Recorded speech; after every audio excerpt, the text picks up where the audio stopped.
Assalamualaikum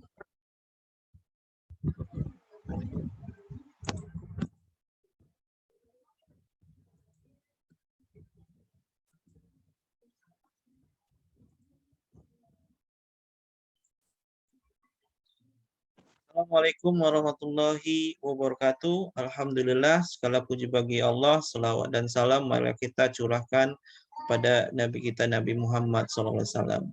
Pada kesempatan kali ini, kami ingin menyampaikan materi lanjutan tentang workshop nasional penulisan laporan LTA studi kasus Asuhan Puratan. Materi yang ingin kami sampaikan tentang aplikasi metode PIOS pada LTA studi kasus Asuhan Puratan, di mana metode PIOS ini merupakan metode yang kami kembangkan.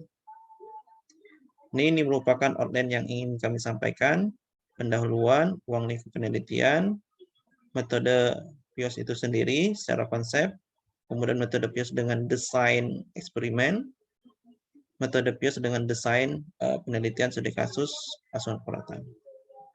Secara pendahuluan yang kita ketahui bahwa penelitian studi kasus ini dilakukan secara komprehensif, pada individu, keluarga maupun kelompok dengan pendekatan ilmiah pada nursing proses dari pengkajian, diagnosa, intervensi, implementasi sampai kepada evaluasi.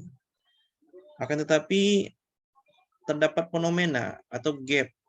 Gapnya apa? Tingginya similarity index atau kemiripan antara satu dengan lain, terutama topik maupun judul. Nanti kita cek secara manual dan ada contohnya.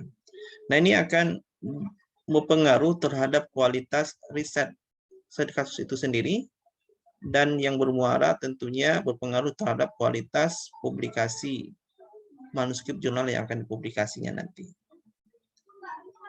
Nah, ini merupakan ruang lingkup penelitian studi kasus sesuai dengan definisinya. Ya, jadi ruang lingkupnya dari ASKEP KMB, ASKEP maternitas, ASKEP anak, ASKEP gerontik, ASKEP jiwa, keluarga, dan gadar. Jadi berproses kepada yaitu nursing proses. Nah, di sini metode yang ingin kami kembangkan yaitu metode PIOS. Itu problem, singkatannya dari problem, intervensi, outcome, dan subjek. Kenapa? Agar sebuah penelitian itu studi kasus maupun eksperimen bersifat komprehensif, komunikatif, dan fokus. Nah, ini secara definisinya. Metode PIOS merupakan metode untuk menentukan topik dan judul penelitian atau publikasi jurnal dari karya tulis ilmiah dengan jenis penelitian eksperimen ataupun studi kasus. Sehingga topik dan judul penelitian atau jurnal publikasi tersebut bersifat komprehensif, komunikatif, dan fokus. Nah, PIOS ini merupakan akronim dari 4 komponen: problem, intervensi, outcome, dan subjek. Nah, di sini tentunya mempunyai tujuan. Kenapa metode PIOS ini kami kembangkan? Supaya topik dan judul penelitian tersebut ataupun publikasi jurnal dengan desain penelitian eksperimen atau studi kasus bersifat spesifik, detail, jelas, ringkas, informatif, menggugah keinginan membaca, atau istilahnya eye catching, ya, mempunyai daya tarik begitu melihat judul ataupun topik penelitian studi kasus itu sendiri maupun penelitian eksperimen, dan terhindar dari yaitu similarity index, ya, dan juga ingin menggambarkan tentang substansi maupun isi dari penelitian itu secara komprehensif, ya, secara komprehensif, sehingga nanti bersifat komunikatif dan fokus. Nah, ini merupakan akronim PIOS. P-nya itu adalah problem. Ya, problem itu apa? Merupakan masalah penelitian yang akan diangkat dan dianalisis dalam penelitian. Kemudian ada intervensi, itu merupakan tindakan yang dilakukan atau suatu tindakan penatalaksanaan terhadap alternatif atau pemecahan masalah penelitian yang akan diangkat dalam penelitian. Sedangkan outcome merupakan target apa yang ingin dicapai dari suatu penelitian, misalnya pengaruh atau perbaikan dari suatu kondisi atau penyakit tertentu. Subjek ini bisa berupa orang, tempat, atau benda yang akan diamati yang diangkat dalam penelitian. Ini contoh penggunaan metode PIOS pada desain penelitian eksperimen. Contoh 1, ini judulnya adalah pengaruh peran hipnosis dalam boneka audio musik dalam mengatasi kecemasan dental anak saat mencabut gigi. Problemnya apa? Kecemasan dental. Intervensinya adalah hipnosis dan yaitu boneka audio. Outcome-nya apa? Mengatasi kecemasan dental. Kemudian subjek adalah pasien anak pada saat mencabut gigi. Contoh kedua adalah pengaruh konsumsi air kelapa terhadap pH salipa dan angka DMFT pada perokok aktif.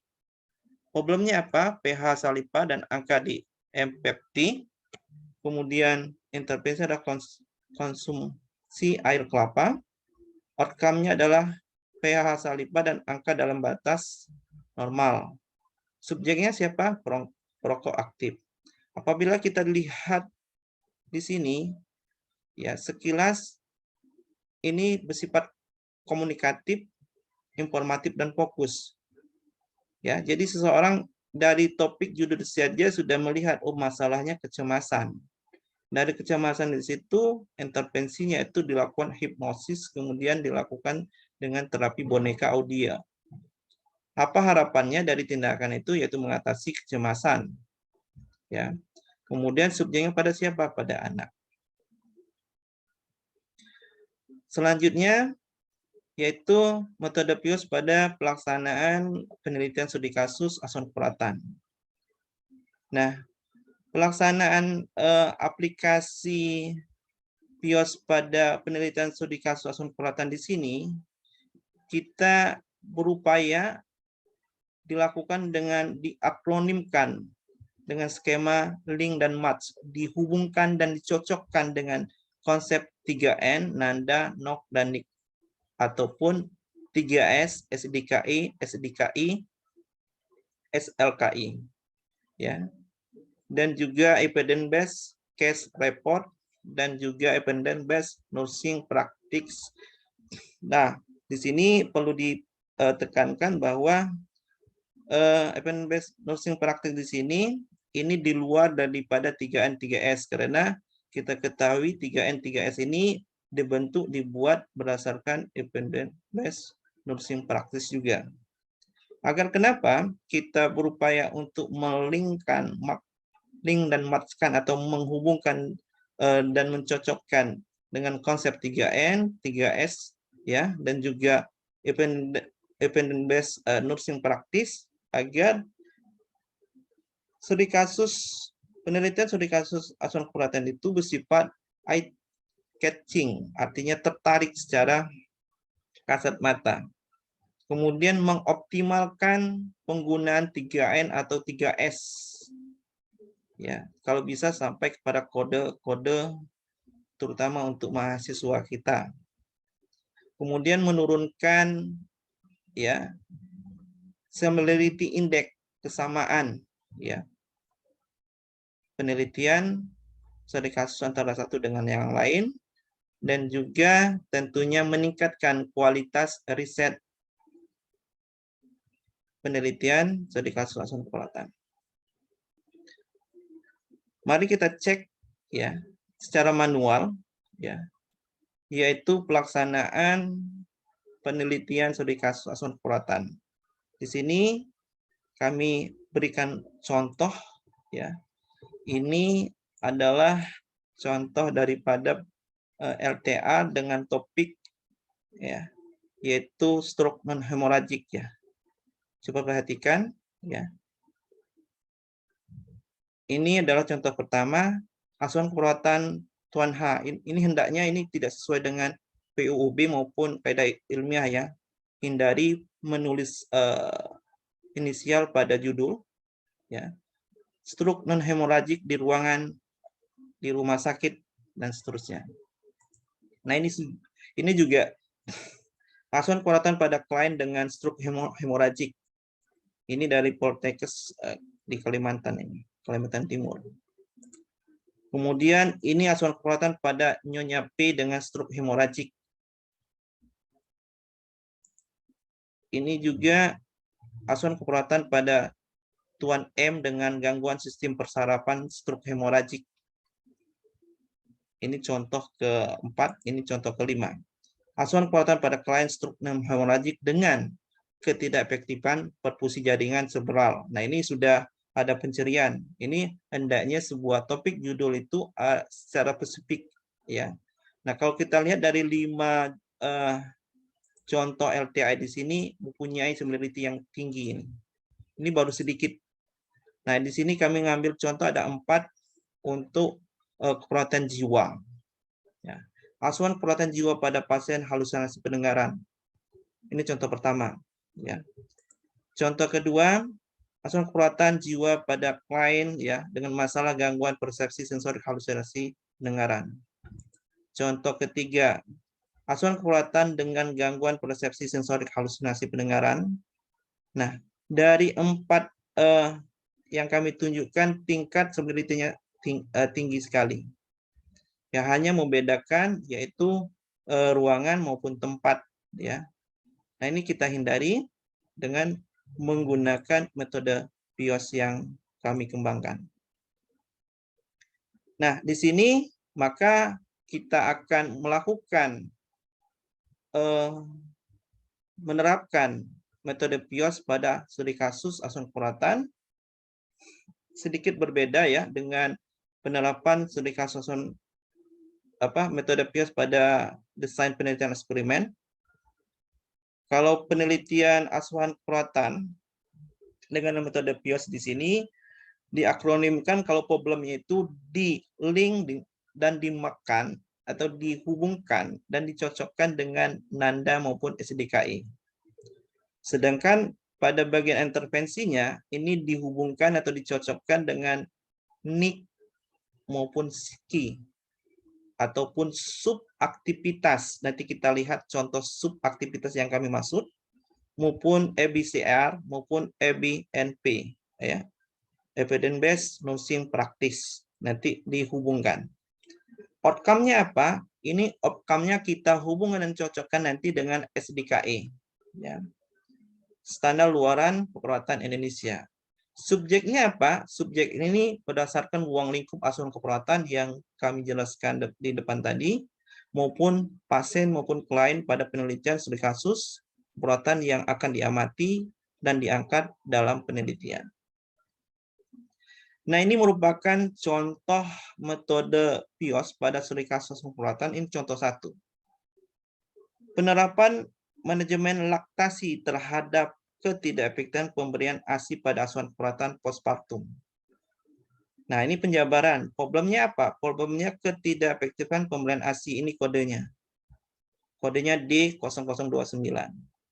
Kemudian intervensinya apa? Manajemen laktasi. Kodenya L12393. Outcome-nya apa? Status menyusui. Kodenya L03029.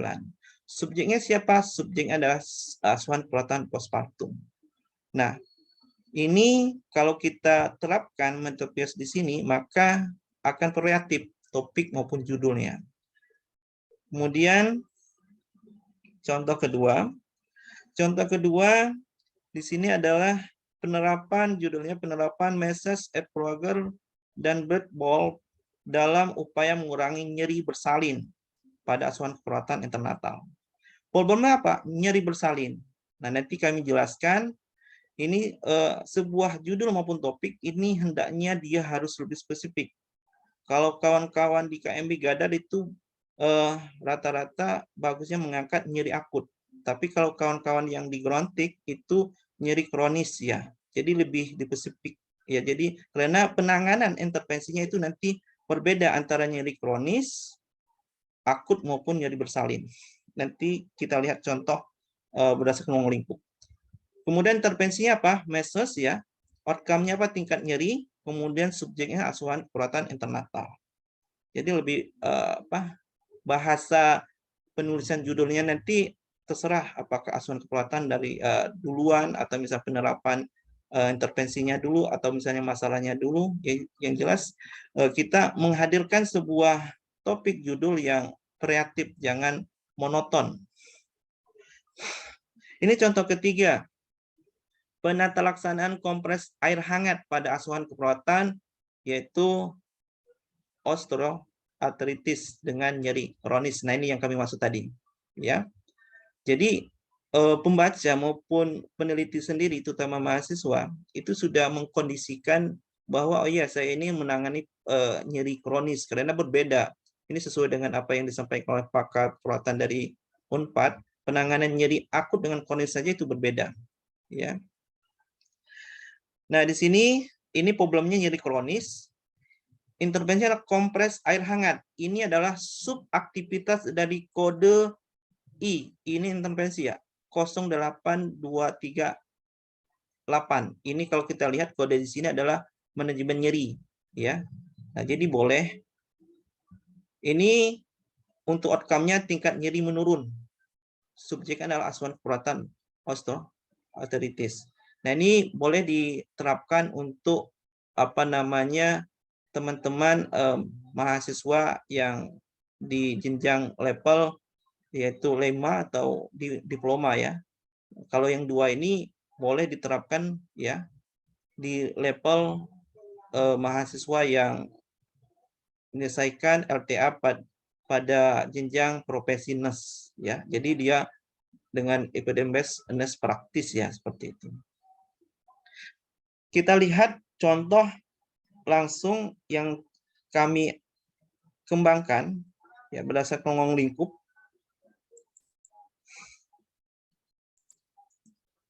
Di sini kami buat 5 contoh tiap ruang lingkup asuhan keperawatan, penelitian studi kasus asuhan keperawatan. Ini KMB ya. Nah, dapat kita lihat ini problemnya apa? Problemnya di sini adalah gangguan mobilitas. Intervensinya room aktif ya. Ini juga digabungkan. Pemenuhan kebutuhan aktivitas ini bagian dari problem ya.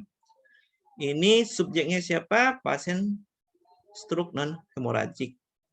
Contoh kedua, ini juga dapat dilihat ini nyeri akut. Nah, ini. Jadi dijelaskan. Jadi karena judul atau topik yang bagus itu dijelaskan spesifik nyeri apa, nyeri akut, kronis, nyeri bersalin ya. Nah, nyeri akut di sini problemnya, kemudian intervensinya adalah penerapan teknik relaksasi napas dalam. Ini merupakan subaktivitas dari manajemen nyeri ya. Ini pada pasien subjeknya adalah pasien ASCEP post-op appendix. Kemudian di sini ada lagi contoh pada KMB, masih KMB ya. Itu pada pasien dengan gastritis ya, subjeknya masalah nyeri akut, intervensinya teknik relaksasi napas dalam. Ya, ini mungkin untuk level D3. Nah, ini untuk level kawan-kawan yang profesional ya. Ini subjeknya adalah pasien stroke hemoragik, bukan dan hemoragik ya. Ini gangguan perfusi jaringan cerebral, berarti tidak sadar di sini. Nah, intervensinya apa? Pemberian posisi kepala elevasi ya. Maka outcome-nya di sini ya adanya peningkatan tingkat kesadaran. Kemudian ini adalah contoh kelima, itu problemnya apa? Kelebihan volume cairan. Intervensinya apa? Manajemen cairan. Nah, dapat dilihat nanti di Siki itu manajemen cairan itu kodenya berapa. Subjeknya pada siapa? Pada pasien GGA ya, gagal ginjal akut. Selanjutnya keperawatan maternitas, ini sudah kami jelaskan contoh di atas tadi. Penerapan manajemen laktasi. Nah, ini yang merupakan intervensinya. Masalahnya apa? yaitu ketidakefektifan pemberian ASI pada subjeknya adalah pasien asuhan postpartum. Nah, ini di sini dapat kita lihat lebih variatif ya. Kemudian contoh ketiga ini pada pasien post-op SC ya. Ini adalah subjeknya adalah pasien postpartum dengan SC, intervensi yang penerapan manajemen nyeri, kemudian masalahnya adalah intensitas nyeri pada pasien post-op. Ini boleh misalnya kita tambahkan nyeri akut post-op SC ya, kalau mau ditambahkan. Selanjutnya contoh keempat yaitu masih maternitas, penerapan manajemen nutrisi.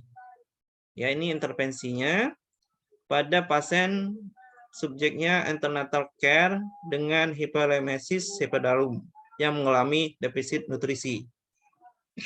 Ini pada pasien dengan hiperemesis epidarum ini sih bisa dua.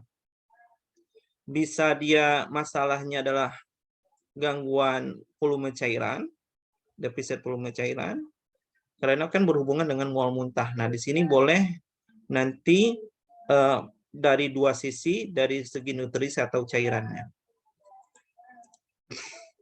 Oke, selanjutnya penerapan fototerapi pada asuhan kuratan neonatus. Ya, kelainan yang di sini masih ruang lingkup maternitas ya, dengan pasien dengan hiperbilirubinemia. Selanjutnya, yang ketiga, keperawatan jiwa. Asuhan keperawatan jiwa dengan penerapan dukungan coping. Nah, ini dicek kembali ini berapa kodenya pada resiko perilaku kekerasan. Nah, di sini kami sampaikan untuk khusus keperawatan jiwa, ini bisa dikombinasikan dengan strategi pelaksana atau SP ya. Karena SP itu merupakan sebuah standar asuhan keperawatan jiwa yang sudah standar ya. Jadi bisa dikomunikasikan, dikolaborasikan antara ASKEP 3S maupun 3N dengan strategi pelaksana. Kemudian lanjut di sini contoh kedua, penerapan terapi kognitif dalam asuhan keperawatan jiwa dengan gangguan persepsi sensorik halusinasi pendengaran. Nah, di sini dapat dilihat bahwa intervensinya terapi kognitif, masalahnya adalah halusinasi pendengaran. Nah, kemudian contoh ketiga tentang ASKEP harga diri yang kronik, maka penerapan manajemen perilaku.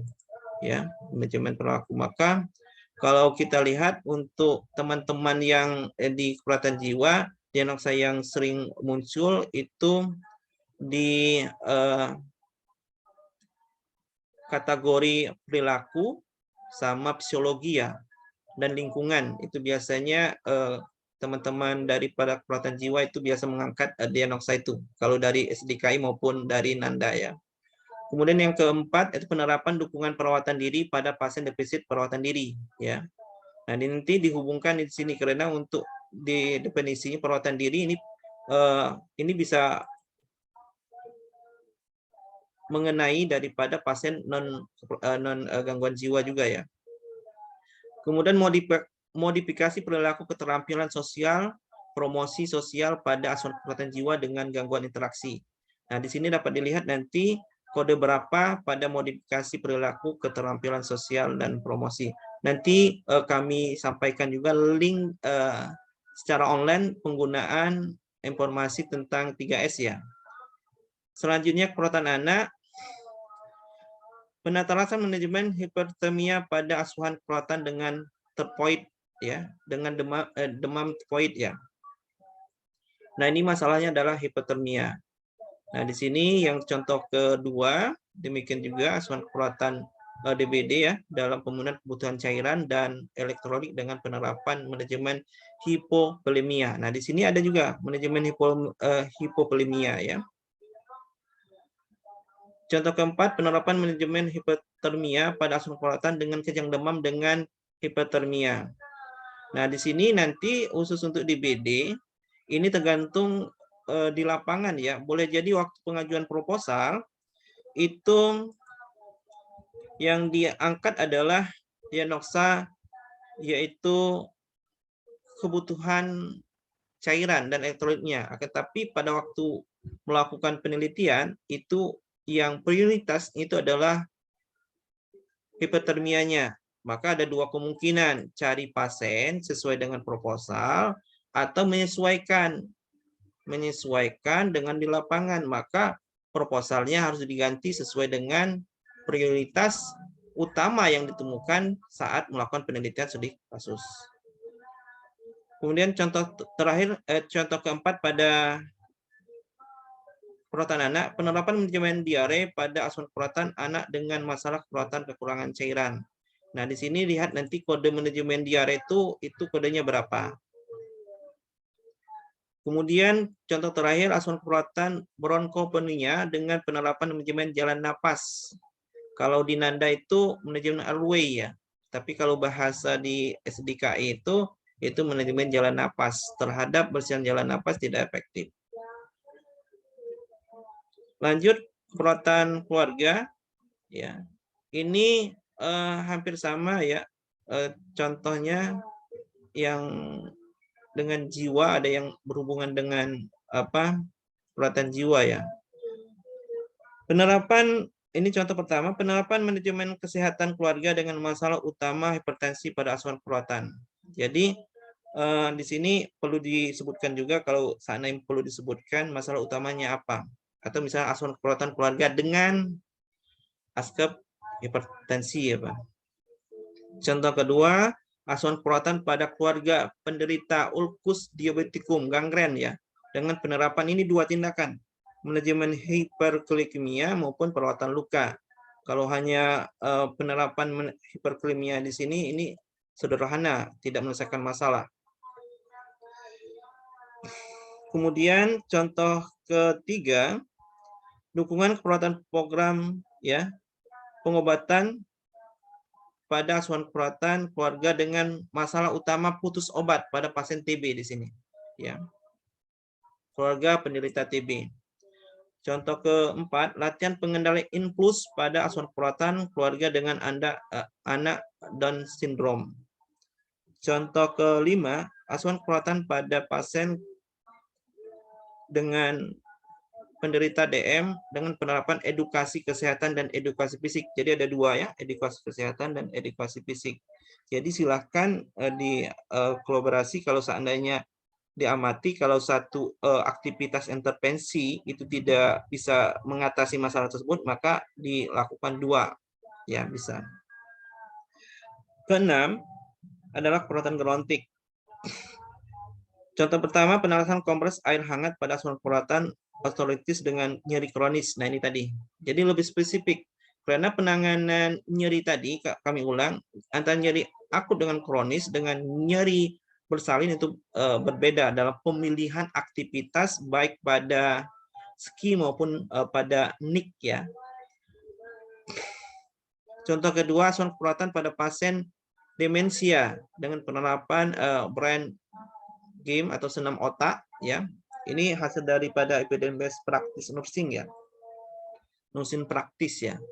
Terhadap peningkatan fungsi otak, kemudian penelaksanaan latihan keseimbangan pada asuhan keperawatan RA dengan risiko jatuh, asuhan keperawatan dengan penerapan minimalisasi rangsangan. Nah, ini lihat nanti.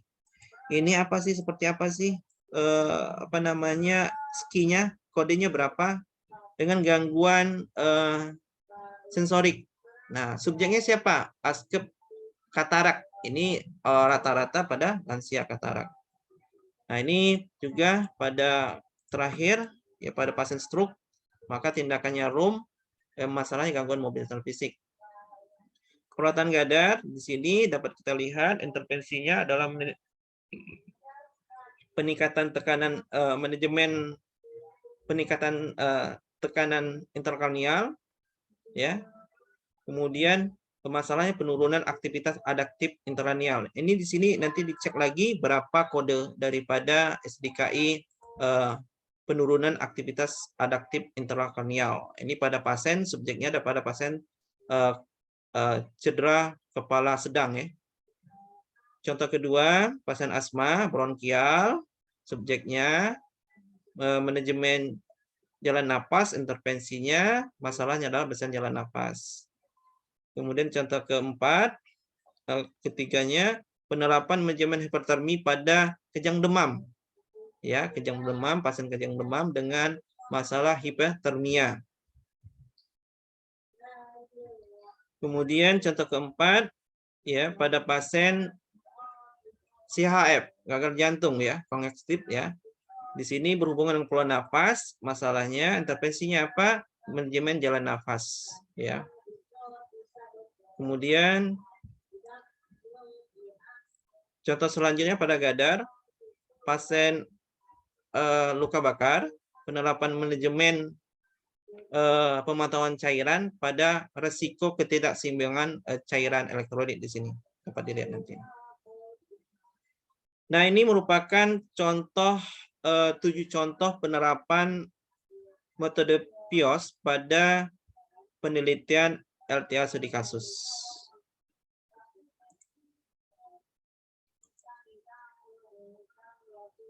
Nah, sekarang selanjutnya adalah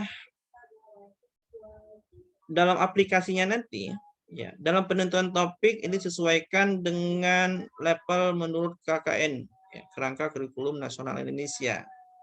Jadi nanti level 5 itu biasanya pada teman-teman diploma mahasiswa D3 bisa juga untuk intervensinya dari subaktivitas kayak tadi kan penerapan reaksi napas dalam, kompleks dan sebagainya ya.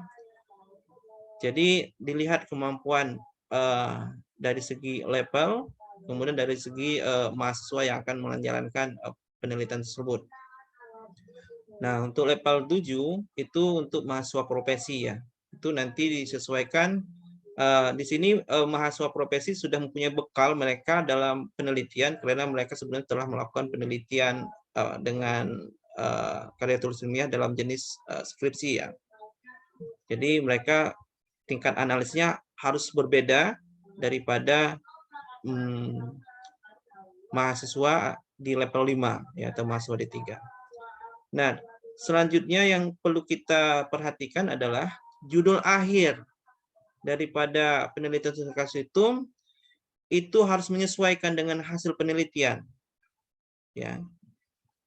Jadi judul saat proposal maupun saat itu bisa berbeda pada saat ujian akhir. Contoh kayak tadi, misalnya asuhan keperawatan pasien DBD dengan masalahnya defisit volume cairan. Ya. Akan tetapi pada waktu di lapangan itu pasien yang kita berikan asuhan keperawatan prioritasnya adalah hipotermia, panas ya. Nah, maka dia harus menyesuaikan nanti. Ada dua yang kami sampaikan, dua pilihan, dua opsi. Yang pertama, ya mahasiswa tersebut harus mengganti proposalnya sesuai dengan diagnosa yang dia temukan atau intervensi yang dia lakukan, ya. Karena di sini ditekankan adalah diagnosa utama ya. Opsi kedua adalah dia harus mencari pasien sesuai dengan proposalnya. Ya. Nah, itu tinggal pilihan mahasiswa itu sendiri apakah dia mencari pasien sesuai dengan proposal yang diajukan waktu ujian proposal atau dia mencari pasien sesuai dengan proposal yang dia ajukan. Demikian yang dapat kami sampaikan. Ya, semoga Allah Subhanahu Wa Taala senantiasa menganugerahkan kita sebaik-baik ilmu, yaitu ilmu yang bermanfaat serta terhindar dari ilmu yang salah. Mohon maaf bila mana tadi kalau kami memberikan contoh penerapan PIOS berdasarkan ruang lingkup baik anak, gerontik, jiwa, maternitas, KMB tidak sesuai dengan kepakaran Bapak Ibu, ya itu adalah merupakan koreksi bagi kami dan kita saling mengingatkan. Ya, ini demi kebaikan agar penelitian studi kasus selanjutnya itu kualitasnya itu meningkat. Yang bermuara tentunya pada hasil penelitian yang akan dipublikasikan. Demikianlah yang dapat kami sampaikan. Terima kasih atas perhatiannya dan kami akhiri dengan ucapan wassalamualaikum warahmatullahi wabarakatuh.